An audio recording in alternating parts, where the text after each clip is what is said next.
it's been a minute. It's so good to see you all.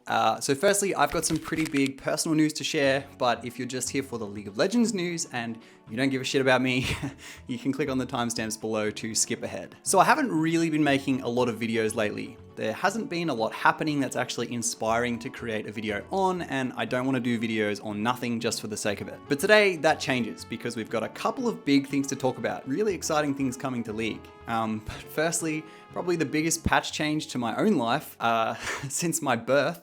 My partner and I are expecting a son in August. This is something we're both feeling extremely blessed and excited for, and I'm gonna have this kid playing ARAMs before he can walk. But I kind of love that I can share such life-changing news with you guys. You've been probably the biggest factor in my life changing over the last 3 or 4 years, and I honestly wouldn't be here without this channel. So thank you all so much for tuning in over the years. It really means so much to me. Anyway, enough of all that personal stuff. Let's jump into the real reason we're all here, the League of Legends news, because we finally have the update we've been waiting like 4 or 5 years for. Today, Riot dropped a dev update on the ranks, as in the plans to add ranks, some gameplay adjustments, and the finally revealed Shyvana VGU. But you're here because of the title and thumb, so we'll go over that first with the rank changes. In the update video, Parbro and Medler firstly speak on the average time to get in game is down by around 30% on average, which they attribute mostly to lobby dodges dropping from 19% of the time to just 4%, which is a pretty huge change. And next, they speak on the actual rank changes, like the ranks themselves. They acknowledge that Iron houses a lot of players, and because players can't go lower than Iron, they just pool there instead of falling further, meaning around 14% of the global player base is in the bottom rank alone.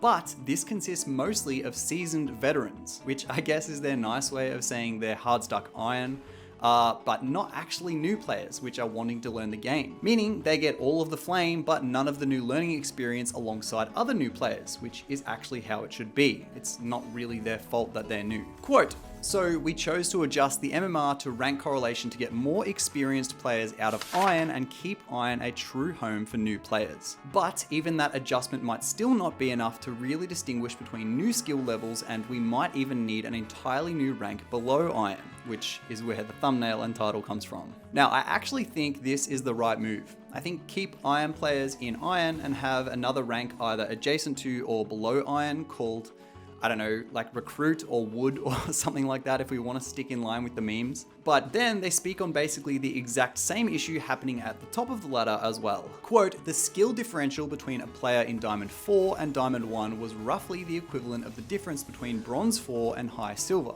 And we didn't want that large of a skill difference moving through the ranks at the top of the ladder. A potential follow-up is that we now might also need additional tiers or divisions at the Apex tiers given just how substantial the difference between a 0 LP Masters player and a 900 LP Masters player is." Then they also speak on improving matchmaking to more reliably match autofill players to other autofill players, which I've definitely noticed and think they've done a great job at. When I'm autofilled, I notice the other player is usually autofilled too. I feel like even though I'm doing shit, so are they. Or if they're ahead, they're not just running away with the game, which is kind of how it should feel when you're off-roll. But have you guys noticed the same? Now with all this, give me your thoughts on Riot's new take on adding ranks to the top and bottom of the ladder. I definitely feel there could be a top 100 or top 10 rank coming, which will be huge and add a lot of competitive drive. I think specifically a top 10 rank would always have gravity. Like back in the day, 1000 LP Challenger meant you were a big dog. But over time, obviously that has become less and less so. And I actually don't even think 1000 LP is Challenger in most regions anymore, which is just crazy to think.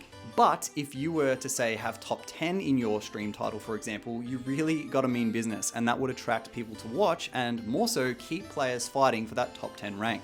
I totally get not doing all of Challenger and all of the challenges in every region because it's a lot of players and usually people have more than one account, so boosting or win trading can happen for the physical awards we used to have. But 10 spots definitely makes it more tangible. It's not that hard to check if 10 players per region made it to the top legitimately. And imagine the end of season grinds. It sounds really appealing to me, and like a lot could come from this, especially in the entertainment side of things. I also actually think it indirectly would stop challenger players just restarting climbs and smurfing too. Like, you gotta grind to keep that top 10 rank, and playing on a lesser account means someone else is still fighting for your spot, which in turn would also lessen queue times in Apex games as well, which is what a lot of the top challengers complain about. It happens happen because people are always grinding for that new rank. And subversely, the wood rank, let's call it. For a new player, they should be able to experience the ranked system with other new players who are just figuring it out themselves. Because ranked is actually really fun and gratifying when it's a good ranked experience. But I'm still not sure how Riot would filter out new Smurf accounts out of wood rank immediately, but they're getting pretty good with their new ranked systems, especially where we've come from, so I'm sure they'd figure something out. I definitely want to hear your guys' thoughts on this down below with some discussion. How does all this sound to you? Do you have any other ideas or improvements? I thought of all this just thinking off the top of my head as I was scripting, so I'd love to see what you guys think. And on your way scrolling down to comment, maybe check to see if that little subscribe button is clicked. It'd mean a lot to me. Thank you in advance. Now moving on, so Riot has been talking about updating Shyvana for almost half a decade now, which is nuts to say, and it's finally happened. Today, her new abilities were revealed, so let's super TLDW go over them in case you haven't seen them. Firstly, her passive Scale Mail, I think it's called. She just gets tankier with champion and epic monster takedowns, and that's it. Next, her Q, which was the Chompy Hands, is now Ember Strike. Her next attack strikes both the target and the surrounding area, and it can be recast. In Dragon form, it gains an additional recast, meaning she can use it 3 times. And on this, I actually feel like it kind of revives old on-hit Shyvana, maybe coming back. Definitely introduces some interesting build paths, that's for sure. Next is W. She gains a shield, movement speed, and after a while, the area around her detonates. Kinda like Scion W, I think it's W, except it's not conditional that the shield persists. And in Dragon form, the detonation will heal her if it hits an enemy champion or monster. Her E is Molten Burst. It's the same as her old one in human form, except it slows the target, but the alt version is like Rumble R, except on a basic ability, and it doesn't last as long. And her ult is the same, except if you're hit by the ult, it fears you instead of knocking you toward her target location. She also obviously gets bigger and her abilities change into the ones I just went over. But I'm still not sure how her ult generation works. Like, back in the day, I think if you used to just auto or attack things or farm or whatever, it would make your ult come back faster, but they didn't mention any of that here. Anyway, her model, as you've seen in this video, is sick. A lot of people were saying her human form could have been a little bit more monstrous and a bit less. Yeah, but I think the dragon looks amazing. Smolder could have only hoped. On your screen are also all of the new skins, courtesy of Skin Spotlights. She's live on the 18th of March, which is 2 weeks from now. And based on her abilities, she sounds like a jungler to me. But if you've been playing League as long as I have, you remember the power farm Shyvana that we used to have in the top lane. Maybe we'll see a return of that, who knows. Riot themselves did say, quote, "We still want Shyvana to find success, whether building as an AD or AP bruiser.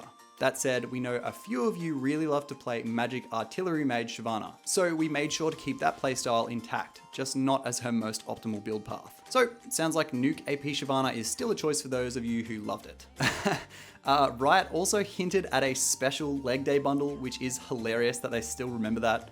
If you're unfamiliar, back in the day, someone made this post on Reddit about Ezreal kissing Shyvana's leg that got tons of upvotes because of how weird it was. And then Riot made a bundle out of it in the shop called Leg Day. They also reiterated that they really wanted to maintain Shyvana's identity in this VGU, so the existing mains will be satisfied with her new changes, but so that the champion still feels like the Shyvana that they know and love. Then next, in the FAQ area, they said WASD will be coming to ranked when it is ready. No exact timeline yet, and that they would actually love to bring Twisted Treeline back. But again, it's a big maybe. They also said they're still unsure if True Skill 2 will be coming to League, which is kind of their new MMR system. They also touched on adding more bans to League as the roster grows, which just won't be happening. Their reasoning is adding more champion bans doesn't necessarily make the game better. Everyone just gets one ban to absolutely make sure they can exclude something they do not want to play against. They then concluded with the age-old question, can Shyvana lay eggs? Without answering. And speaking of concluding, that does today's video. Thank you so much for joining me today, and we've got MSI coming up soon, so you'll definitely be seeing more of me in the coming weeks because Riot has spoken on the huge League update that's coming around that time, which they'll share more on after MSI. Again, thank you so much for watching, and I'll see you in another League news video very soon. Bye.